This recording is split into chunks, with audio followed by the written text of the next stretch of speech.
It's such a pleasure to be here at Westover. I know that's part of the program, but what an inspiring place. When I got the invitation, I was so flattered to be asked to come be part of this celebration, and it's such a terrific audience to talk about issues like womenomics and women and working and women in power. So I'm very flattered and privileged to be with a group of strong, smart women here today. What we think the essence of womenomics is, and what's happening in the workplace in the world today, is power. Women's economic empowerment is arguably the biggest social change of our times. And as you may or may not know, women are on the verge of outnumbering men in the workforce in this country.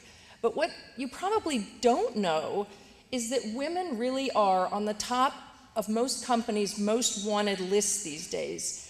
Women have no idea how essential they are right now. And what my co-author and I found is that the power we have, once we know we have it, can help us leverage our work lives into something that we want, can help us change the workplace into a shape that really works well for women. When I was growing up, I always knew I would work. I really wasn't giving much thought to how I was going to fit a family in, how I might fit a life in. I, in fact, was starting to feel a little bit different about what I was doing at work and how much time I wanted to be traveling and on the road. And when my daughter came, things got very tense for me in terms of my career at ABC. And I think the company suddenly thought, why is Claire suddenly saying no to things? Because nobody really said no to things. I started to become known as complicated. By the way, can I tell you, that is a word I have come to embrace. Like, yes, complicated, it's fine, I love it. So women, and especially the younger women, but women my age and the next generation, their values are shifting dramatically. They're saying, I am willing to trade money for more time. But what we also found, and I hinted at these numbers before, is that there is an enormous amount of power that women have in the workplace that we don't know about. There's incredible data now that companies and the business world is really starting to pay attention to, most especially after our recession, that shows that women make a difference at work. Studies have shown now that women tend to be more cautious in the way they manage, more risk averse, that they tend to be consensus builders, they tend to be more focused on the long term and the future. There was a very funny piece, I don't know if any of you saw it, it was probably a year ago now, a New York Times column by Nick Kristof where he talked about, well, gee, if only Lehman Brothers had been Lehman Brothers and sisters, we really wouldn't be in this situation. And, you know, everybody always laughs and they think, oh, that's funny, but the fact is, it's probably true. And so all of that stacks up to a lot of power for women, and especially, I think, for young women who are going to be entering the workforce at some point. I'm optimistic about where we're headed, and I want to pull in my panel one at a time to make you parade up on stage. Susan, I'll introduce you first. Susan Clark, who is a managing director with the Economist Group for Europe, the Middle East, and Africa, who made it here from Geneva. We're very grateful she's here, and she did not get stuck in volcanic ash. Rachel Menard, who is now the managing director of Optima Fund Management, who's here all the way from the West Coast and had to endure a lot of very early morning conference calls as we were setting up this panel. Elizabeth Spencer, who's a partner at Sea Change Capital Partners. Thank you, Elizabeth. And I should also say that I am also shortchanging everybody's introduction and counting on you to read the bios. And I think you know Charlotte, who has just received the top honor here this morning, and we're so glad she's joining us for the panel again. Well, I don't think it's a surprise that of the people who hold wealth in this country, almost half are women. And so in the wealth management space, which I know a little bit, increasingly people are asking to work with women. Women, as wealth owners, it's about power. It's all about power. We abdicate the power over our own wealth, over our own role in the family, about how the wealth is invested or given away. And I liken it to a doctor-patient relationship. You can go into the doctor's office and you can sit there and just let the doctor tell you what you should do or not do or what the problem is and not say a word.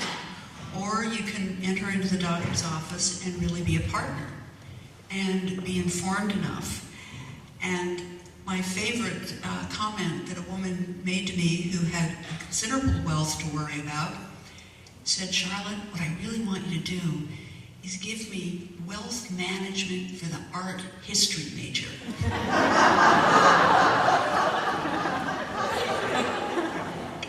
What do I have to know? But I really don't like that stuff. I don't want to read the Wall Street Journal. I know you like it, Charlotte, but I don't like it. I think there's a huge difference between sales and persuasion. I'd like to believe that there's a great book, The Art of Persuasion, by Harvard Press. Very small. You can find it at any airport even. And it's a great vignette that basically explains that, which is really the fundamental of Westover in many ways, which is it comes down to educating, to empower someone with information to allow them to make the decision themselves. So I spend my time much more as a guidepost. I never bring out marketing materials and schlock a product. I work hard to listen. I work hard to understand what it is they're looking to do as an advisor would, not unlike what Charlotte and other thought leaders are doing, and really understanding the standard and to be a good listener. And then to make sure that what you're offering is something that they truly need. And that's where the real partnership idea comes in versus selling something for the sake of sales. So I spend a lot of time, and I started an association of women in alternative investing. We're 700 members in San Francisco, up and down the West Coast. And the idea is around men. You'll appreciate this. It's an acronym for Mentoring, Education, and Networking. Thank you very much. Although many think it's a dating service, but we're trying to move away from that. Not that they're mutually exclusive necessarily, a big room, but anyway. So I spend an enormous amount of time, and I probably have 20 to 30 young women from all over the world, every ethnicity and background. And the job is to teach them how to articulate an idea thoughtfully. I mean, it's almost like the early debate teams, which we did at Westover, which is my background in school was journalism, knowing what questions to ask, and philosophy, which is structuring an argument. It does come down to trust and respect. The premise of any of our businesses is predicated on credibility, integrity, trust, and respect. So if you start there, which is really the underpinnings of Westover since its inception, that can be translated into any capacity, any kind of politic or profession. So I keep returning to that and trying to be better at it. And I think it's an ongoing struggle to get rid of the noise and go back to things that are very clear. Westover, I think one of the things when we all gather on different alumni weekends and things, the inner strength Westover women has is incredible. I'm drawn to it every time we're back here. I'm inspired by it. I credit teachers who are still teaching here for my interest, which I went on to college and majored in biology and studio art. As my father said, draw me an amoeba. But I pursued interests, passions, and a true lifelong love of learning that I developed here. And that curiosity still serves me very well as I meet people and encourage them to support some very worthy nonprofits by drawing their interests out and finding things that we have in common or areas that we can tease out in conversation. But I credit a lot of that to Westover and the strength to enter some very important CEO's office and tell them what they should be giving. The only advice I would give you is a very, very practical one, which is you can't figure out what you want to do unless you're doing something. Don't think that you can sit around a dorm room and talk about it, because you'll never figure it out. You need to do stuff by waking up in the morning and thinking in your heart of hearts, what do you feel like doing that minute, that day, and that'll give you a clue. And you'll think, oh, actually, I really feel like going running. Well, that'll tell you you're going in one direction, or you really feel like, studying Chinese, which is what I studied. And then, as you try stuff, do more of the things you like, and stop doing the things you don't like. And don't be afraid to stop doing the things you don't like. It's okay to say, I don't like economics, and to do, art history instead.